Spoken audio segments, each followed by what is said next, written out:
right, guys.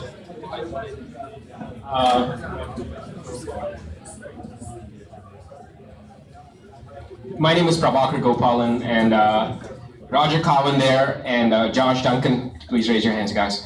So three of us put together Product Austin, and this is our fourth meetup. I'm very excited about our meetup today, and a very warm welcome to Justin Mears from San Francisco.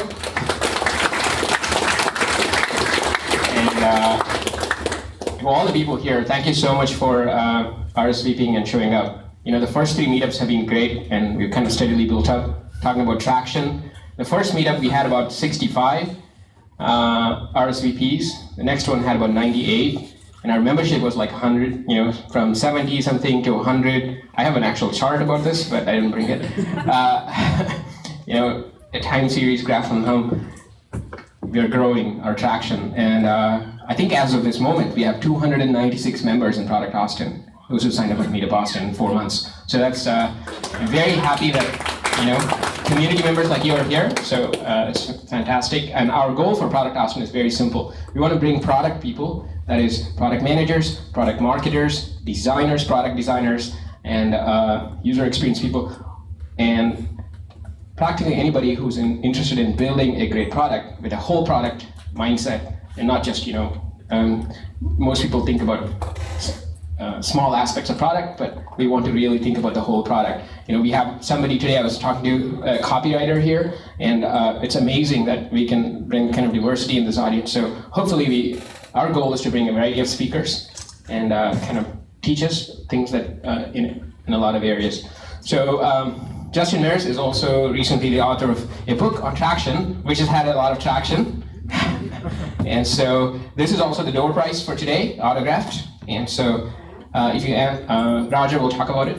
So we'll give a door prize at the end of the day. Please tweet as much as possible. The hashtag is Product Austin. We don't even have a website. Eventually we will have one, but the domain productaustin.com is registered, so we have it. And that's all I had. Without wasting any time, I'll give it to the presentation is going to be first Justin's presentation, and then Josh Duncan is going to moderate the Q&A. That's it. Cool. Thank you. Cool. Thanks, man. All right. Hello, everybody. Good to be in Austin. Just a quick question before I dive in. Like, we're going to get into Q&A afterwards, but how many of you guys work in startups right now? That's awesome. Okay, cool. Mostly like earlier stage, later stage, like where? Earlier. Cool. Okay, cool. Just want to get a sense. So as we dive into this, you can see my Twitter handle. Let's start this. Cool. So, there we go. So yeah, so you'll see my Twitter handle will be in the bottom right-hand corner. Feel free to tweet at me. Would love to hear your thoughts. Like, give me your divided attention and let me know, like on Twitter, what you guys think. So basically, I am Justin Mears. I was formerly the director of revenue at a developer tool SaaS company called Exceptional Cloud Services. We got acquired by Rackspace. So I've actually been in Capital Factory before, like worked out of with the Object Rocket crew a couple times on visits to Austin. So, you know, before that, I started my own company that we just was like a massive, massive fail, all for traction reasons. Like we built, I basically built like a eHarmony for roommates platform. Like we sold it into colleges, and just like throughout this entire process, I was like, man, getting traction is really fucking hard. Like our product was working, the schools loved it, but we just couldn't get traction. So like that killed the business. And so, you know, going into my experience at Exceptional, I saw that today, and this is something I'll talk about more, but today I think that the reason most startups are failing is not because they can't build a good product. Like, you know, building a good product is almost like table stakes to even start a company now, you know? It's with tons and tons of accelerators, incubators, angel lists, crowdfunding. There's so many ways that startups can get off the ground today. It's no longer difficult to like build a product. And so the onus of being successful has shifted a lot more towards getting traction. So anyway, I'll get more into that. But otherwise, I also run a growth group meetup in San Francisco. We have heads of growth from Pinterest, Lyft, HubSpot, Hotel Tonight, like some really incredible companies. And so I've been fortunate enough to get insight into like what they're doing and how they structure their process to like get traction and grow into these massive companies that I'm sure all of you have heard of today. So let's dive in. So this is a really depressing first slide, and I just realized that. But basically, most startups, end in failure. It's not fun, it's not cool. Like, I've had failed startups, but it's the truth. And when you look at why startups fail, as I alluded to earlier, almost every startup that's failed, they had a product. And why they failed is not because they didn't have a product, it's because they couldn't get meaningful traction. Like, they couldn't reach profitability, they couldn't hit enough users or downloads or whatever to raise their next round of funding. They couldn't have enough traction, enough people in their database to like form a partnership that they really needed to succeed. And so as you're seeing like more than 1,500 startups every year launch from accelerators across the US, it's just really, really competitive if you're trying to launch a company today. Now, that's not to say it's a bad idea. Like personally, I'm working on my next thing now. I think it's a great thing, and I applaud everyone who is doing it or working on an early stage startup. That said, the hard part is no longer like building a product. Like, it's no longer in the late 90s, it was maybe get some servers, like have to hire developers, spin up your own server. It costs like millions of dollars, took a really long time to build this stuff. Now, in the days of like AWS and cheap, development costs, basically you can spin up a software product for less than 50K. And thus, more and more startups, software startups especially, are getting funding, which makes it more competitive for people like you and me. And so what's differentiating startups today is not like being able to build a product, it is far more getting traction. Like, even the products that you think like, man, that is such a good idea, the product is amazing, like they just crushed it, like a Stripe or a Dropbox or something like that, as we'll show, like those products and those companies focus very, very, very heavily on growth and getting traction early on because they knew that like just having a good product, which both of those products are incredible, is not enough. I know, again, this is kind of like weird to say at a product meetup because I know you guys are all into products and everything. And of course, having a good product is insanely important. Like, doing marketing and getting traction almost doesn't matter if your product sucks because you'll just reach more people, they'll stop using it, they'll stop paying you, and then you end up dying anyway. So it doesn't really get you anywhere.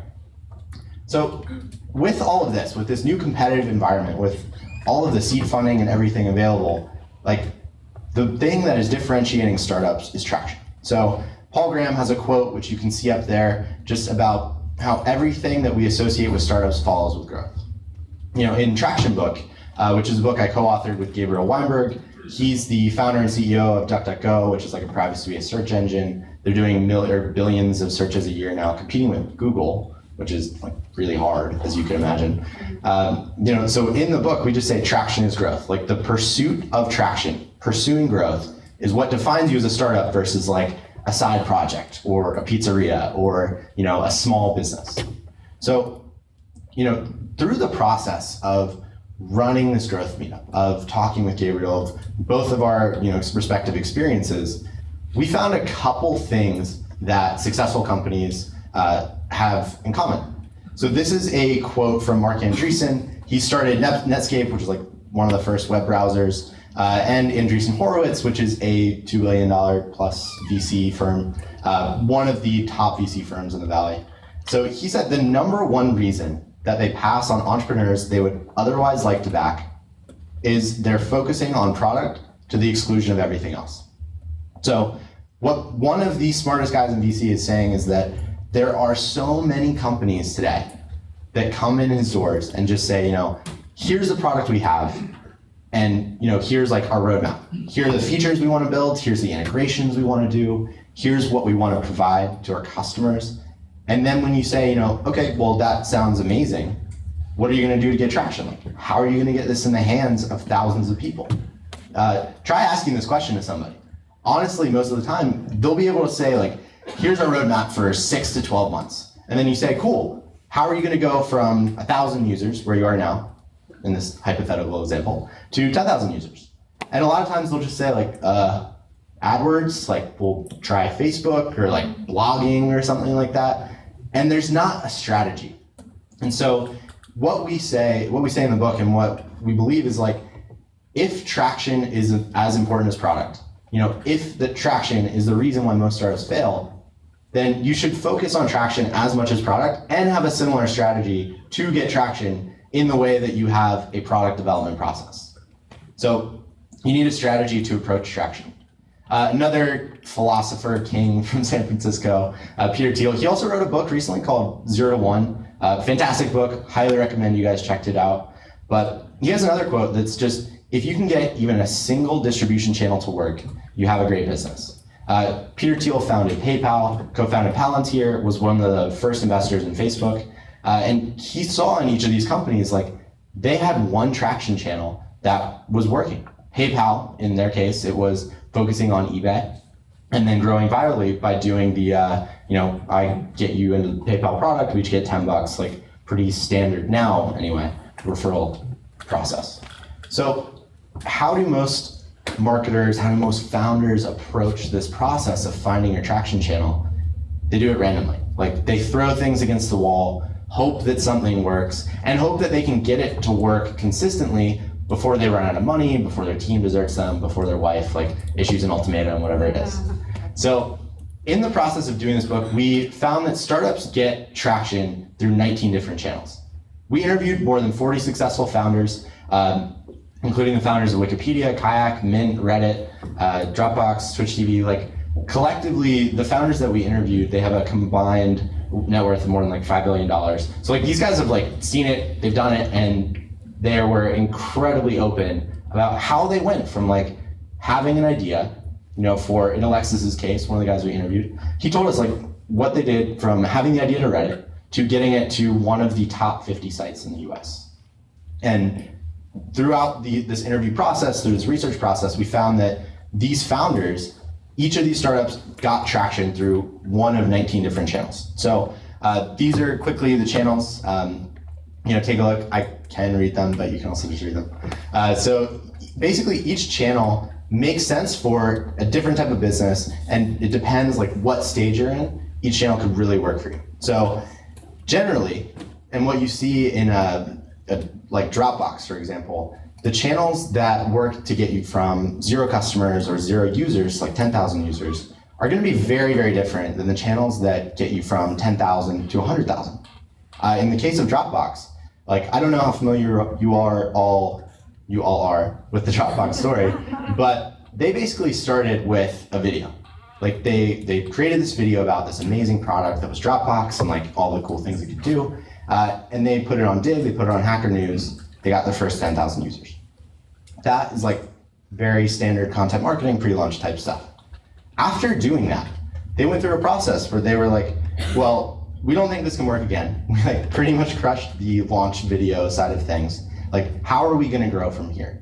And they went through a process of, to get from 10,000 to 100,000 users, they focused on doing, they tested paid acquisition, they tested Facebook, they tested AdWords, all these things. But they found that the referral program, which I'm sure some of you guys have used, I've personally gamed it to get free Dropbox for life, which is cool.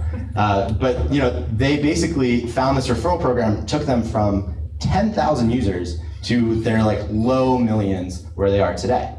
Now what you're seeing is Dropbox no longer is growing at the same insane clip just by doing this referral program. And so what you're seeing is they're moving into other traction channels, and they're doing partnerships with phone makers, handset makers, where they come pre-installed on phones, especially in the Asian markets. And so you're seeing them kind of shift their strategy. They're doing corporate and enterprise sales to try and get Dropbox rolled out across these organizations. So these traction channels change depending on the phase and where you're trying to go. I think you guys might know him, Jason Cohen. He founded a WP Engine. He had a quote when we were talking to him where he said, it's a competitive advantage if you can acquire customers in channels that your competition cannot. That's a lot more interesting than fighting with competitors over like AdWords spots or Facebook ad inventory, And so basically, how do you do that? How do you find out what channels make sense for your business, given where you want to go and what phase you are as a company? And that is where we bring in what we call in the book, the Bullseye framework. So Bullseye is like a 5-step process that will help you find your traction channel. It's kind of to traction what like the lean startup is to product development, like a set of principles that will help you find what channel makes sense for your business. So this is like the framework and the approach that companies like Uber, Lyft, Pinterest, and the like are using every single day among their growth teams. So basically 5 steps. Like first step, brainstorm. This sounds really stupid, but you would be amazed at how many people never stop to think outside the box. Like this is what Jason Cohen's quote was referencing, is just if you can think about a channel that no one else is using to acquire customers, none of your competition is using to acquire customers, that's insanely valuable. Again, to go back to Dropbox, they launched into a market that had tons of file hosting and file sharing services, but none of them were doing this 2-sided referral program to acquire customers. Dropbox came in, they did that, and by really nailing that channel, they were able to outcompete basically every other company in the file sharing and file hosting space. So the second step is you go through this process and you say, here are these 19 channels. Like, what could we do within each of these channels that can make sense? And then you go and you rank them. So you come up with like 2 or 3 things that you think have a high probability of working, and that if they worked would make a meaningful impact on your business. Like if you're trying to go from 10,000 to 100,000 customers, offline events probably aren't worth testing or thinking about, just because even if you run like the most successful event, there's no way that it's going to make a meaningful blip in terms of your growth from 10,000 to 100,000. The next step is to prioritize them. And so basically you say, okay, here are the 3 things or the 5 things that we think are going to make a meaningful impact in our company. Then you test them. In Dropbox's case, like they went through this process and they said, okay, we think AdWords is promising, we think affiliate is promising, and we think this referral system is promising. And so they went through, they tested, they found AdWords, they couldn't do it profitably. They found that affiliates, kind of scammy, the users that they got through affiliate, not that affiliate marketing is scammy, but for them it was bad. They found that the users they got through affiliate marketing just weren't any good. They didn't stay around, they never paid. And then they tested this referral program. So it was actually the 3rd thing that they tested, and it just took off. And that is where, that's where they are. That's basically gotten them to where they are today. The last step is to focus. So you have a channel that's working and you double down on it. There's a pretty common, I think, misconception around what actually, like a startup like Dropbox or an Uber or Pinterest or whatever. A lot of people think like, oh, they must have tons of these channels working, like a 20-20-20-20-20 split. Like 5 channels all working evenly. In reality, what you actually see is like very much the 80-20 effect when it comes to startup growth. Like 80% of your customers probably coming from 1 channel, maybe 2, and then 20% coming from other channels that you're testing or experimenting or playing with. So that is basically the Bullseye framework. I'll go back to it. At its core, like we talk about it way more in the book, as you can imagine, but it's this process of like figuring out what channels make sense for your business, ranking, testing, and then doubling down on the tests and channels that seem really promising. Just to give you an example, like I'm gonna run through some of the channels that we have and then we're opening up for questions. But viral marketing, like this is something that's worked super, super well for all kinds of companies. Like a test that you could literally run this week to see if this was a meaningful channel for you is to install something like a referral candy or build, maybe roll your own, although it's a little more complex. But basically build like a 2-sided rewards program. If you guys have any sort of like SaaS, e-commerce, consumer-facing product company, this is something that works really, really well. Like I've done consulting for clients that have used referral candy, and I'm not pitching them, it's just like the easiest solution I've found, that have used referral candy to just integrate a referral program like that, and then they've seen hundreds and hundreds of sales like in a relatively short period of time. Another thing, PR. If you want to test this, like within a week, you could come up with a pitch, scrape emails of like 50 to 100 reporters and email them out like a piece of content, an interesting thing about your company, a new release or feature you have coming out, and just see how people respond. Like doing like content marketing is another one.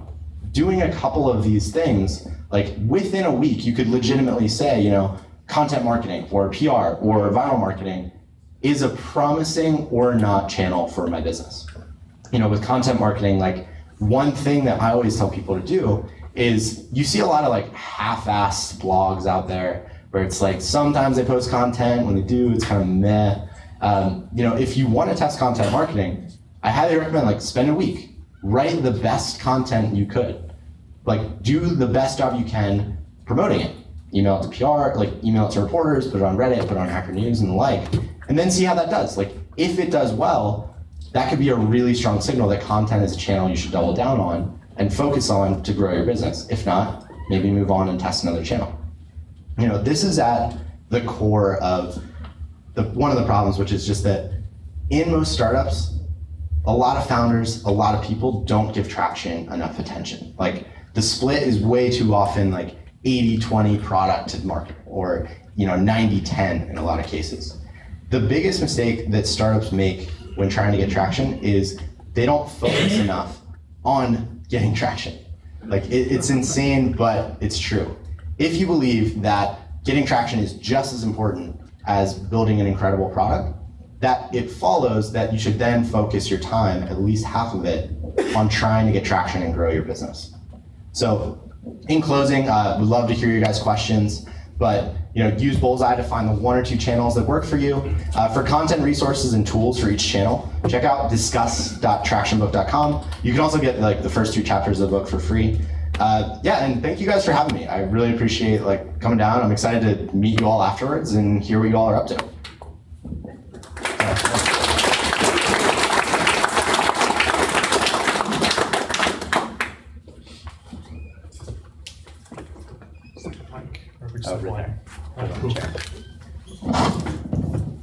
Are we on? Awesome. Okay, good. Justin, awesome. Thank you. I'm Josh Duncan. I get to lead the moderation session here, which has one small perk, which means I get to ask the first question. So I'll start it off and just raise your hand. And I do believe we're on the live stream, which is somewhere around here. So just raise your hand. I'll come pass the mic around to ask the question so everybody online can kind of hear it. So Justin, I think, thank you. This was great. And actually, when I was watching the presentation, I saw a couple people actually going out and buying the book midstream on Amazon, which I did actually buy and read it and can attest it is a great product. And there's lots of cool resources in it. And I appreciate you kind of taking the time to share some with us. We do have an audience that has a lot of product people in it. And one of the questions I had for you, which I thought was very interesting, was you never really used the term growth hacking. You used growth, and I wanted to kind of ask you if you avoided that for a reason, or if you were trying to steer away from some of the negative connotations there. But you did talk a lot in the book about the importance, I would say, from almost an organizational standpoint, product and product management kind of being a part of this process. And kind of there's a trap some companies make, and you talked about it here, about keeping those separate. I wonder if you could talk a little bit more about that, important to kind of keeping those 2 groups hand in hand. Because traditionally, this is marketing's problem, right? I mean, let marketing do this, well, product, we focus on the customer. Sure, yeah. So I think that certain channels, like we talked about the 19 different channels, there are certain channels that definitely involve making changes or improving the product in order to use the channel effectively. Like things like viral marketing, engineering as marketing, both of those require some level of engineering investment and also require tweaking the product in certain ways that you can't just like toss it off to marketing. So what you're seeing a lot of companies, like Pinterest is a great example here, they have a engineering team, which is like falls under product. They have a growth engineering team, which kind of acts as a liaison between product and marketing, and they basically build features where they say, engineering, like, here are the things that marketing is trying to improve. We are going to build these features into the product. We need to hit these KPIs, and then we'll like kick it back to marketing and kind of like close that feedback loop. So I think what you're seeing at a lot of companies that are trying to focus on this in a meaningful way is like they're combining or creating specific teams within their organizations that focus on a combination of like growth and products / like, yeah. Excellent. All right, I don't see any hands, so I'll ask the second question then. I can do this all night, so please start raising hands. All right, early stage. Obviously, as you know, and I think a lot of you of us have experienced it, and you don't have those full teams, you don't have that separation. 19 channels, that's a little bit overwhelming. In fact, hey, my last startup, let's say all we did was email marketing, there's probably a temptation to continue to just do email marketing. How do you kind of figure out what's the best thing to test to start with? One of the examples, I think you had some of this in the book of, I heard last year at South by Southwest, some company put a billboard up and put a monkey dangling from it, and they got lots of attention and lots of traction. Maybe I should do that this year. So how do I know if that's a good idea or not? Yeah, it's a good question. So that is kind of at the heart of the bullseye framework, is like, how do you figure out what channels actually make sense for your business? So we say, go through like these 19 different channels. How do you evaluate like which can make sense and which don't? It's kind of a process of where you weigh a couple things. Like if you have money, if you're funded, if you guys are profitable and like can acquire customers, then looking at things like paid acquisition, it actually you can actually use those channels. Whereas if you are trying to acquire consumers and like you're not making much money, if you're a company like an Evernote or something, paid acquisition is not going to be an effective channel for you. It just like doesn't make sense. So it's a process of saying like, okay, how much can we spend to acquire a customer? That will definitely narrow how many channels you can use, as well as looking at what are my competitors doing? Like, can I copy them and or go through a different channel? And then lastly, like, where do we want to be long-term? Because there are certain channels that would make sense, like if you're trying to get your first 100 customers, like doing an offline event or taking 100 coffees or something could be a really good strategy. That will not scale past like a couple thousand customers. You know what I mean? And so just figuring out like, where do you need to go? What channels can help us get there? Do we have the funding to like use these different channels, and how competitive are they? That's correct. Okay. Yeah, I wanted to ask you about the engineering as marketing and also the existing platform, exactly what you mean by those. Sure, yeah. So engineering as marketing is one that is pretty interesting. Like you're seeing companies start to use this more often. Have you heard of HubSpot's website grader by chance? So they have this tool where you can type in a URL and it'll say like, here's everything you need to improve on SEO, here's how your social is doing, here's some like simple fixes you can make. And after doing that, they have your email address and you'll likely get like a white paper or something like that and a request to say, do you want a demo of HubSpot? Using engineering time to build that out it's not really a traditional marketing tool, but it's now responsible for like 40+% of HubSpot's monthly leads. So that's what I mean by engineering as marketing. Existing platforms are like massive pools of users or people that you can basically leverage to grow. So like App Store, Google Play Store, Facebook, Twitter, like all these different mega platforms that have tens, sometimes hundreds of millions of users that you can focus on and like try and pull them off the platform into your product. Yeah, in a certain way, yeah. Does that make sense? Answered it? Okay. Cool. Oh, wait. Thanks for being here tonight. You started to answer actually the question about customer acquisition costs and paid acquisition. Question I was pondering was, to what extent would you challenge someone to push themselves in terms of customer acquisition costs and saying, you know what, really can't afford it, I'm going to go out on a limb here and spend some extra money to try that channel? Yeah, so it's a good question. I think it's highly dependent on what stage you're at. Like, if I would not try and acquire your first 100 customers through paid acquisition. Like, there are tons of other channels that are free, and what's more is with paid, sometimes you don't actually learn as much like acquiring customers that way because you never talk to them. Like it's kind of a weird like black box where you throw money in, you optimize some like clicking, like some copy and ad targeting, and then customers come out. And so for your first 100, I would not really recommend doing that. But on the flip side, like if you have a product that has good activation and retention, like people are using it, people are paying you money to use it, and you're like, well, I don't have a ton of cash reserves, but I know that for every customer I buy, I'll make like 2x the amount that I buy them from in like 2 months, then that might be like worth doing, or it might be worth like looking at raising money, honestly, to just do that more and more. But yeah, as far as like pouring all of your company resources into paid acquisition, I think it's a really risky bet in some ways, because you're almost betting the company on the fact that you can get a paid channel to work, you know? But the great thing about paid acquisition is you don't actually need to pour all of your money into it. You just run a test for like 200, 500 bucks, see how people respond to it, and then decide like, do I double down or do I not?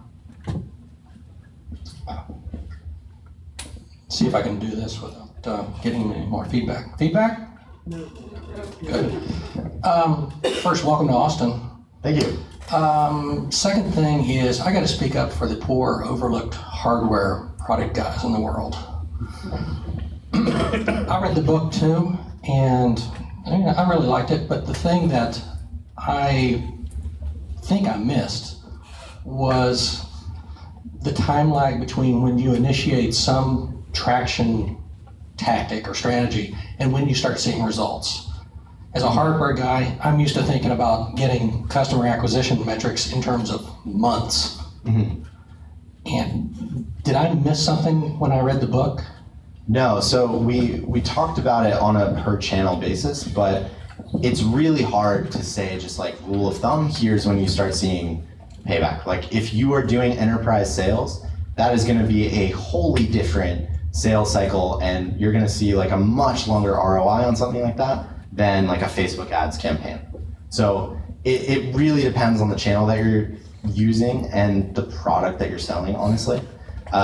You know, we do have a bunch of good articles on our like our forum basically about how to measure ROI and like when like benchmarks essentially for when you can start to expect to see ROI on different channels. And I would highly recommend checking those out, or shoot me an email, like I'm happy to chat further.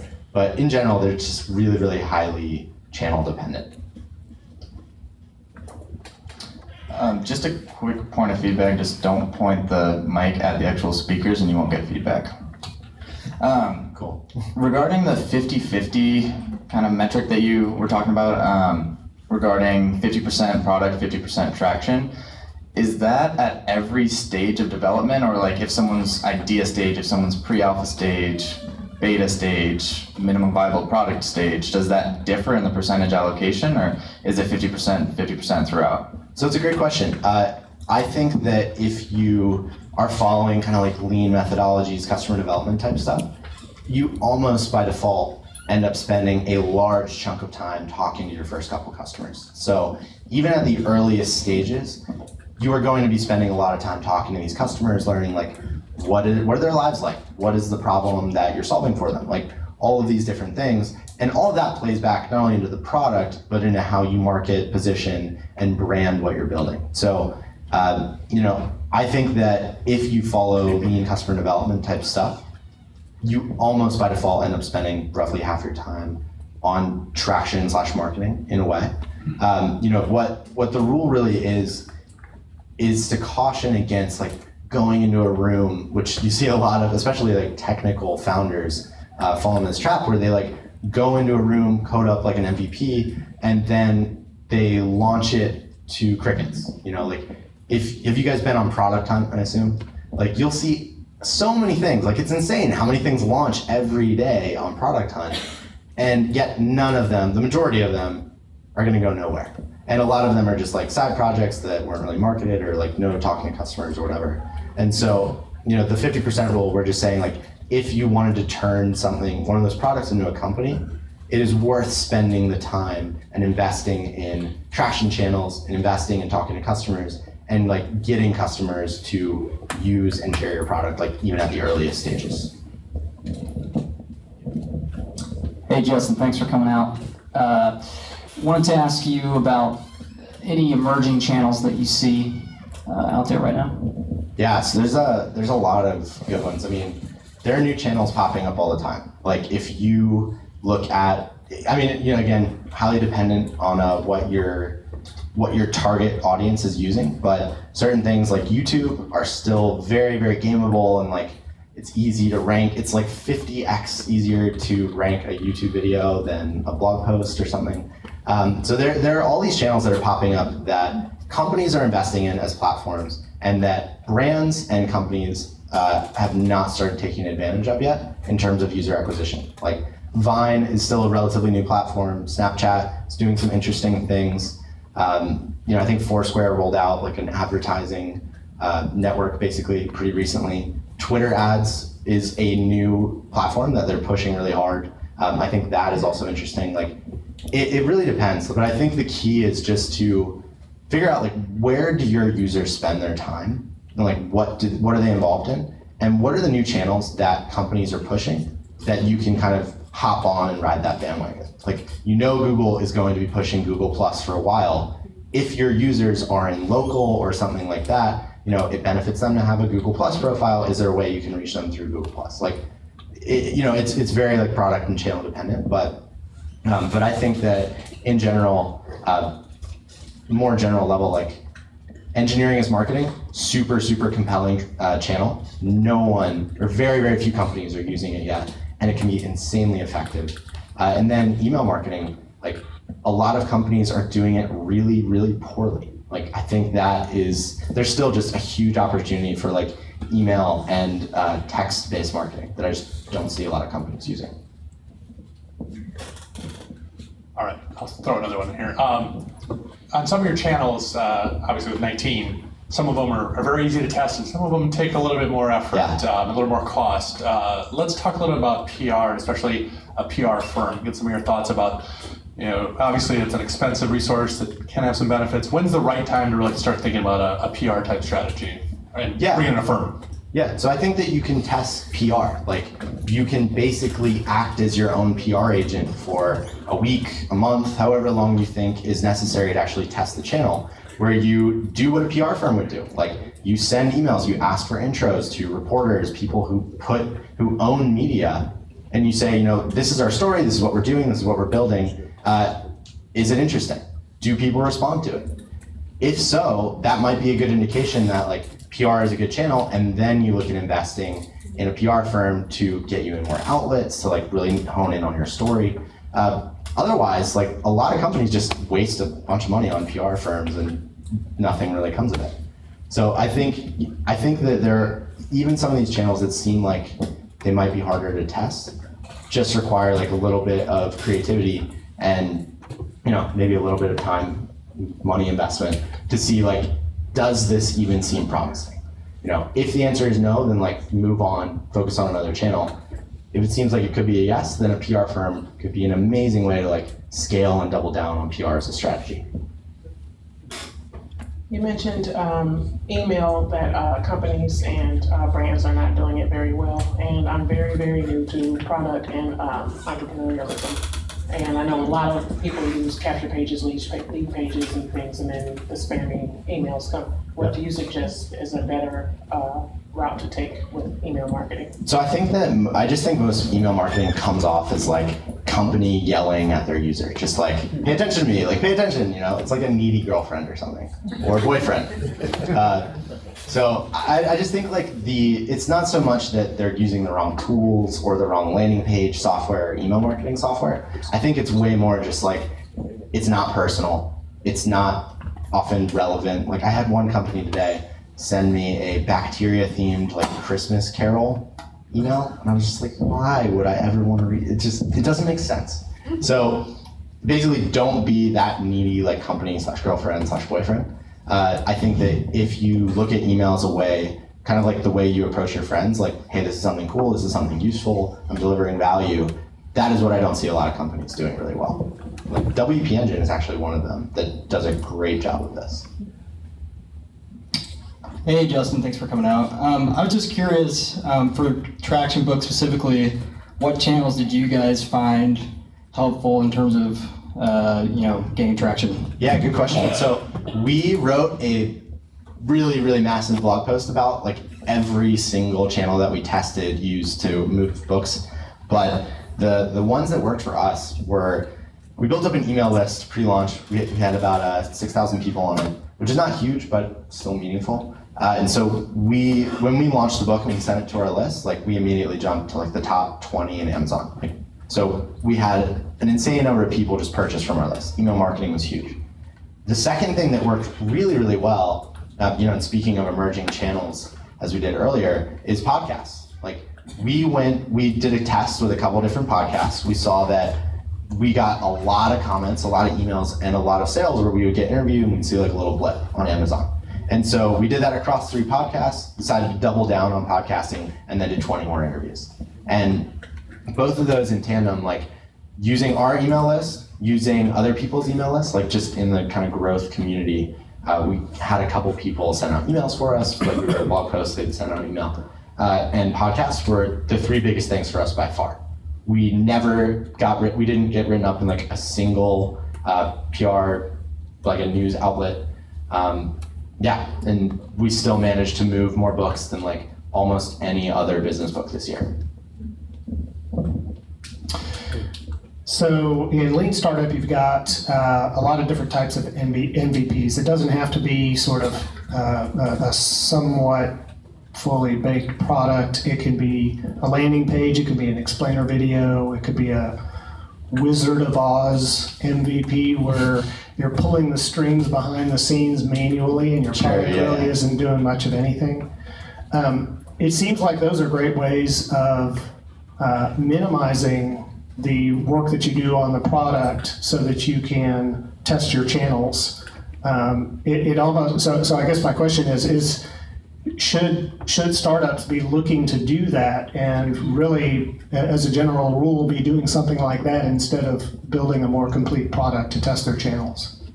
That's a good question. I think it's really, I hate that I'm saying this, but it like really depends on what you're building. Like if you're building Stripe, like they probably should not build like a hacked together version of like a payment system, you know what I mean? Same with a lot of healthcare startups or hardware startups. But on the flip side, I think that there are aspects of things that you can test that people often don't do. So at Exceptional, we did one thing where we had this idea for like this incredible feature that was just gonna change the game for us as a company. We were like, well, let's test it. So we emailed our users, we built like a landing page and just said like, hey, we have this feature, giving beta access to our current customers. And we just saw like how many people signed up for it. The answer was not many. And so by running that very, very simple test, we were like, okay, we saved ourselves 5 months of development. We saved ourselves like lots of marketing and repositioning time. And so I think doing things like that are really valuable. I don't know that I would recommend building like really janky versions of something that you're trying, of like the core thing you're trying to do well. You know what I mean? Because I do think that in some ways, like if the customer still doesn't have a good experience, no matter what channels you're using, they're not going to come back. They're not going to share with their friends or whatever. But that said, like if you can build a very simplified version that still accomplishes what you want, totally. I think that's a very valid strategy. All right, another question for you, Justin. So, yeah, I'm gonna head back there in route. So, to dovetail on Roger's comment there, one of the startups I was at in the past, we kind of did exactly what you said. I mean, we were doing lean startup, we were developing, we were testing, we were trying to get traction. We got traction, we started moving, we built some more, and then it's like we hit a wall. And so at the end of the day, it was somewhat a false positive. I mean, the traction we got was good to get us started, but it wasn't good enough to get us above that next level. So do you have any thoughts on kind of detecting false positives when you're getting traction and when to interpret this is the right traction versus this is not quite the right traction? Yeah, so I don't think there's anything that's like wrong traction. Like no one's like, oh shit, people are coming through organic traffic. Like, make our site like rank lower in Google. Like, I think that in reality, you just want to see like, I talked about this earlier too, but like channels that get you from 1,000 to 10,000 users are going to be very different than like 100,000 to 1 million users or 10,000 to 100,000 users. So I think that you want to look at how well is this channel performing. Once it starts leveling off, then you say, okay, we're not getting as many gains out of this channel as before. Can we automate or outsource or whatever, or just like put on autopilot the things we're doing within this channel and invest those resources in testing a new channel?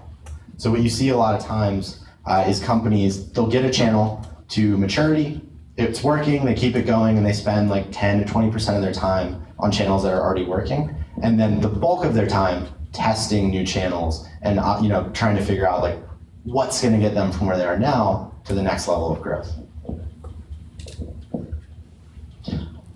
So I found that for quite a few industries, engagement plays a large part into the aspect of traction. So I was wondering if you could just delve a little bit more into engagement as it pertains to traction, because sometimes they go one and the same, and sometimes it doesn't.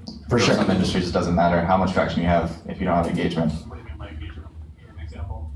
Like say on social media, like Facebook and stuff, you're doing polls, you're trying to relate with your audience and stuff like that. We have a competitor that has 47,000 likes on Facebook, but our engagement with 600 likes is higher than their engagement with 47,000. So that's a pretty stark contrast. Yeah. So if you could delve in that, I'd appreciate it.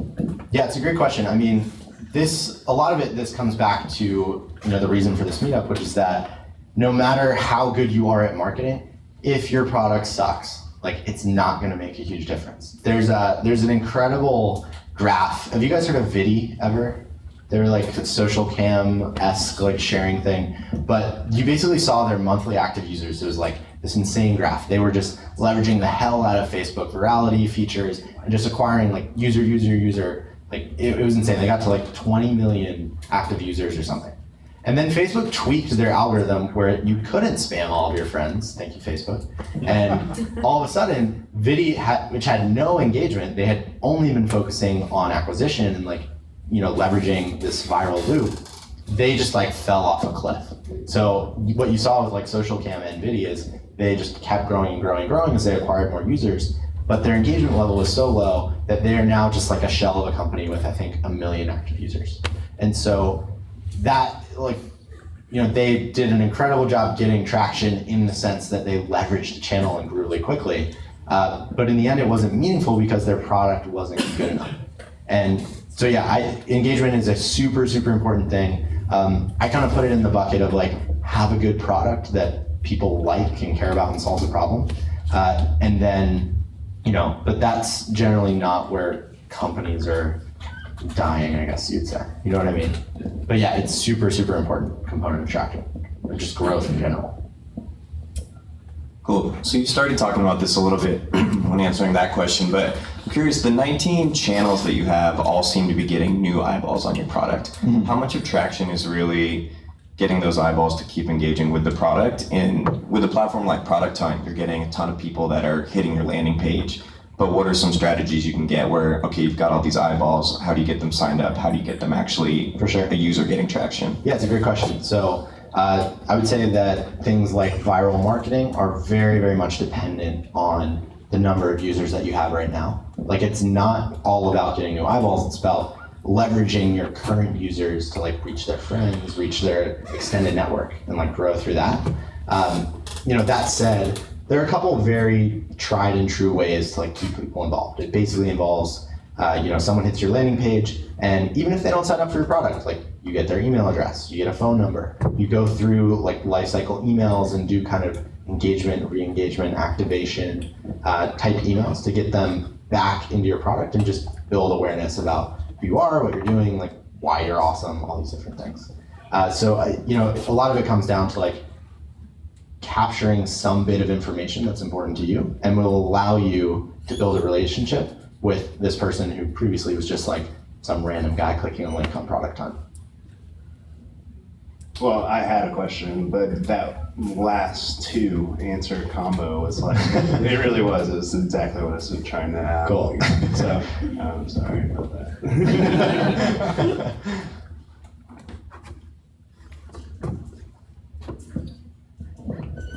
Hi, so what's your best advice for product managers in general? We need to build products that don't suck. They have to be really good. Mm-hmm. I take it that you're saying that has to come first. So should product managers be spending 50% of their time thinking about traction? At like a larger company? I mean, probably not. So I don't have a good answer for that. I'm not a product manager. I've only led growth, but the guys that I've worked with, it all comes down to like, okay, here are our goals as a company. And any company whose goals don't involve growing in some way they're going to fail. And so for the guys that I worked with, it was like, here are company goals on the marketing side, company goals on the product side, and like, how can we get them to work together? So even if that guy was spending 100% of his time on product, and I'm spending 100% of my time on traction, like, we kind of even out, you know? So it really depends company goal and like what you're trying to accomplish. Good, thanks. So in your book, you mentioned critical path. Can you talk a little bit about that? Yeah, so we have this term. Can you guys hear me in the back okay? No, okay, well, I'll keep using this then. So we have this term in the book called critical path, which basically just says like, only focus on the things that will make a meaningful impact in your business. To give you an idea, like Gabriel Weinberg did, my co-author, he's running a search engine called DuckDuckGo, competing with Google. When they started, he went to a couple like hacker events and pitched DuckDuckGo. He was like, this is this cool thing I've been building. I want feedback, I want people to use it. And in the days when like tens of people, hundreds of people were doing searches on DuckDuckGo, he would go to an event and he would see a blip. Now when they're doing tens or hundreds of millions of searches a day, he could do like 10 of those talks in a day and would not notice a difference at all, like just statistically irrelevant. So the whole point of critical path is like only focus on things that, you know, will make an impact in your business and that are important to where you want to be as a company in 5 years. So this means if you're trying to get to 10,000 users, whatever, you know, don't focus on things that just won't move the needle or won't make a difference, even if they were to work. Which is what I think you see a lot of people who are doing like kind of pithy blog posts or like little crappy like offline events or like running 30-person meetups or whatever. Like just none of those things are actively going to move the needle and get you closer to where you want to be as a company.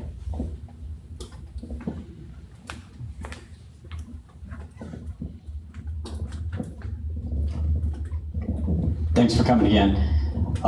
Very interesting. So you talked about using these channels, right, and determining which ones are working for you, but when is the trigger to say, that's enough, go to this one over here? You talked about the, 10 to 100 or 1,000, 1,000 to 10,000, et cetera. But I could be using this, it's helping me grow and grow, but if I stay on it too long, it may start to fall off. And I haven't picked up a second channel to track, to drive that next up. How do you determine when it's the right time to choose that next channel? Sure, so almost certainly whatever channel you're using is going to drop off at some point. Like that is almost a given. I don't think that you necessarily need to have a second channel like ready to go once the first one starts dropping off. Like if you think about it in terms of company growth, like let's say you're crushing this channel and you're like growing really well, and then you go, okay, this is kind of leveling out. We have like 4 weeks, 8 weeks, like to try and figure out what's another thing that we can do. That's likely not going to make or break the company, and you're already in a way better spot than you were like months or years previously. So in general, I think that traction it's kind of nebulous. It's a little hard to define. Like Naval of AngelList, he said it's like the Supreme Court definition of porn. It's like, you'll know it when you see it, And it's kind of the same thing with traction. Like, if you see week over week or month over month, like you're growing well and things are moving along and a lot of your growth is coming from this channel, then that's a really, really good sign that like, okay, we should continue to double down and focus on this channel. Once you see that level out, that's when I would say like, take a step back and then start looking at alternate channels to like hit your growth goals as a company. Okay, in what channel does publishing a book fit in? So publishing a book it's kind of like a startup in that it doesn't fit into a channel, but we use channels like email marketing. We leverage like target audiences through podcasts, and then like also touched on a couple existing platforms like Hacker News and Product Hunt, Reddit, where we did really, really well. And so in combination, those channels, like those were the channels that basically allowed us to sell close to 20,000 books in a couple months. I'm curious what advice or research you found regarding freemium offerings leading to paid offerings in developing your channel to basically to revenue. Gotcha. So do you mean in terms of like making that a profitable pricing strategy, or what do you Well, mean? so yeah, there's acquisition, right? Slack, for example. Slack seems to be really good at taking a customer, give us a free product, but then they convert them to that. Sure. They have a 27% conversion rate to paid customers. Mm-hmm. Yeah, I mean, I think, clearly it's a valid strategy. Like, it's an amazing way to get a bunch of people to try your product. It's also, it also is highly dependent on like the type of company you're trying to build. Slack and Asana is another good example. They're both trying to be like billion-dollar public companies. If I know Jason from WP Engine, he's not really a fan of freemium, but that's because he's trying to build a different kind of company, or at least he was when he was bootstrapping. Like, he didn't have the $2.5 billion net worth of like the Asana founder to just say like, yeah, we can give away this product for free as long as we need to.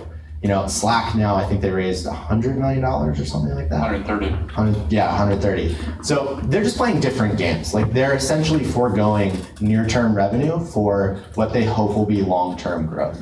If you can make that trade-off and you can raise, like, that's an awesome strategic decision, a great place to be in. I've never been in that place. Like, I have only been in SaaS companies, and for that, we wanted, like, freemium worked really well to get people in the door, show them the value of our product, and then get them to pay us at the end of the 30-day free trial. But that doesn't mean to say it's like the best thing to do. Can I add one more point to that? I think that people who make shitty, so don't take it wrong if you fall in this category, but people who make shitty products generally will ask you to pay for it because they're afraid that people won't pay for it if it's free. So, and it is actually correlated to the wealth of the founder too, because or the investors who put in, if they'll put a lot of money, obviously they have more to spend on product, so they can really nail the product down, that they can give it away for free for as long as they want. But at the same time, the user experience is so amazing. But the others are second guessing. They're not really sure. I will wait until you'll pay for me. Only that way I'll, gate the product so much that you have to pay for it. And it's because their experience probably sucks. And they're going to spend so much time concierging at that point. It's not, the nature of the product is, the unboxing has to be so awesome that people will pay automatically with a credit card. If the unboxing experience is not awesome, then you will have to, by definition, have you've asked to pay a paywall there. Is that fair? All right, I think we have time for one more question. All right, I'll take it then. Probably an insider baseball type question, but I'm definitely fascinated, as you said, the different stages of growth, things that you do when you're kind of bootstrapping versus when you become and you're kind of fighting for the billion-dollar company space. And I'm fascinated by Uber and Lyft and kind of, if you think about it, every single market that they're going into, they're having to grow as fast as possible. So whoever deploys first in Austin wins Austin, right? Just from mind share and riders and things like that. So every time they open a new city, it's a whole nother battle. I'm kind of fascinated to hear your take, not necessarily on that, but on what do you do from a growth perspective when it's a very competitive situation, when you're kind of fighting tooth and nail to grow as fast as a potential competitor? How do your tactics maybe change there? Raise a lot of money, as much as you can. So it's really, really hard. I mean, so Uber, they've just raised like $1.2 billion a couple weeks ago, or no, a couple months ago. And they said in their press release, or not in their press release, but they're like, our goal was to raise 3 times as much as Lyft did. And the reason for that, and you see it now, like Lyft is offering, I think, $10 for referring a friend, Uber is up to 30. Like, you can just buy people at a certain point. Like, once you have a $1.2 billion treasure chest, there's a lot of people you can buy, So if you're in a insanely competitive, cutthroat kind of situation, like, I think that it almost necessitates raising money or in some way like monetizing better, because you just need money to which you can turn into like people resources to explore your acquisition channels, build like features into your product or whatever, or just to straight up buy users. That's good. That's good. Thank you, Justin. Let's hear it for him.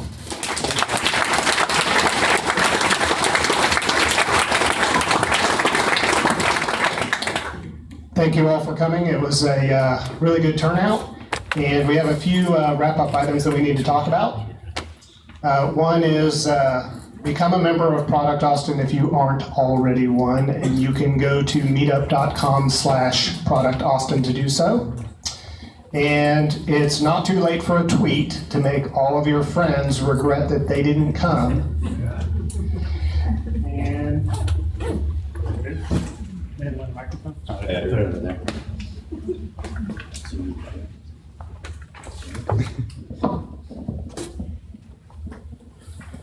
we are going to be following up with an email, and we're going to be doing an NPS survey, Net Promoter Score survey, to see how you guys liked this this evening's presentation.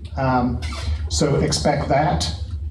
We also have a door prize to give away, and maybe Justin can, I don't mean to put you on the spot, but maybe you can, you could give away that door prize, that copy of the book, to somebody that you think maybe asked a really insightful question. Oh, I thought we were... Or you can use any criterion you want for that. First to raise a hand. Got it. Actually, yeah, he has 2 questions, so I don't know if you're but.